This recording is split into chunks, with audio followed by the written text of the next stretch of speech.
अध्याय 60 वह की परीक्षण किया जाना है। हे लोगों जो ईमान लाए हो, मेरे शत्रुओं तथा अपने शत्रुओं को मित्र ने बनाओ। तुम संदेश भेजते हो उनकी ओर मैत्री का, जबकि उन्होंने कुफ्र किया है उसका, जो तुम्हारे पास सत्य आया है। वे देश निकाला देते हैं रसूल को तथा तुमको इस कारण कि तुम ईमान लाए हो अल्लाह अपने पालनहार पर।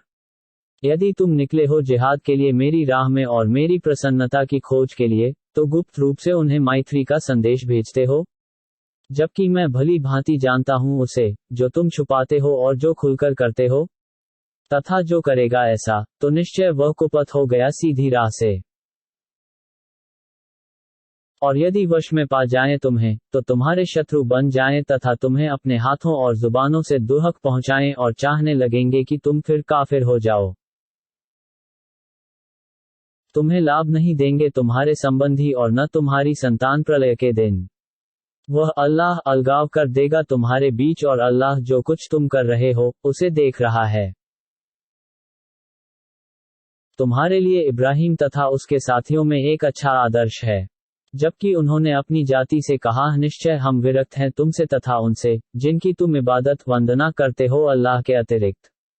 हमने तुमसे कुफ्र किया। खुल चुका है बैर हमारे तथा तुम्हारे बीच और क्रोध सदा के लिए, जब तक तुम ईमान न लाओ अकेले अल्लाह पर। परंतु इब्राहिम का ये कथन अपने पिता से कि मैं अवश्य तेरे लिए क्षमा की प्रार्थना करूंगा और मैं नहीं अधिकार रखता हूं अल्लाह के समक्ष कुछ।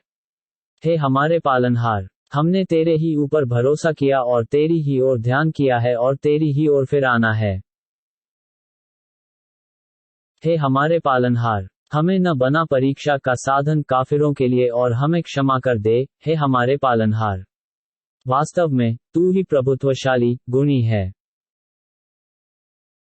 निस्संदेह तुम्हारे लिए उनमें एक अच्छा आदर्श है, उसके लिए जो आशा रखता हो अल्लाह तथा अंतिम दिवस प्रलय की और जो विमुख हो, तो निश्चय अल्लाह निष्प्रह प्रशंसित है। कुछ दूर नहीं कि अल्लाह बना दे तुम्हारे बीच तथा उनके बीच, जिनसे तुम बैर रखते हो प्रेम, और अल्लाह बड़ा सामर्थ्यवान है और अल्लाह अति क्षमाशील दयावान है। अल्लाह तुम्हें नहीं रोकता उनसे, जिन्होंने तुमसे युद्ध न किया हो धर्म के विषय में और न बहिष्कार किया हो तुम्हारे देश से, इससे कि तुम उनसे अच्छा व्यवहार करो और न्याय करो उनसे। वास्तव में अल्लाह प्रेम करता है न्यायकारियों से। तुम्हें अल्लाह बस उनसे रोकता है, जिन्होंने युद्ध किया हो तुमसे धर्म के विषय में तथा बहिष्कार किया हो तुम्हारे घरों से और सहायता की हो तुम्हारा बहिष्कार कराने में कि तुम मैत्री रखो उनसे, और जो मैत्री करेंगे उनसे, तो वही अत्याचारी हैं। हे ईमान वालो, जब तुम्हारे पास मुसलमान स्त्रियां हिजरत करके आएं, तो उनकी परीक्षा ले लिया करो। अल्लाह अधिक जानता है उनके ईमान को। फिर यदि तुम्हें ये ज्ञान हो जाए कि वे ईमान वालियां हैं, तो उन्हें वापस न करो काफिरों की ओर। न वे औरतें हलाल वैध हैं उनके लिए और न वे काफिर हलाल वैध हैं उन औरतों के लिए। और चुका दो उन काफिरों को, जो उन्होंने खर्च किया हो, तथा तुम पर कोई दोष नहीं है कि विवाह कर लो उनसे, जब दे दो उन्हें उनका महर स्त्री उपहार। तथा न रखो काफिर स्त्रियों को अपने विवाह में, तथा मांग लो जो तुमने खर्च किया हो, और चाहिए कि वे काफिर मांग लें जो उन्होंने खर्च किया हो।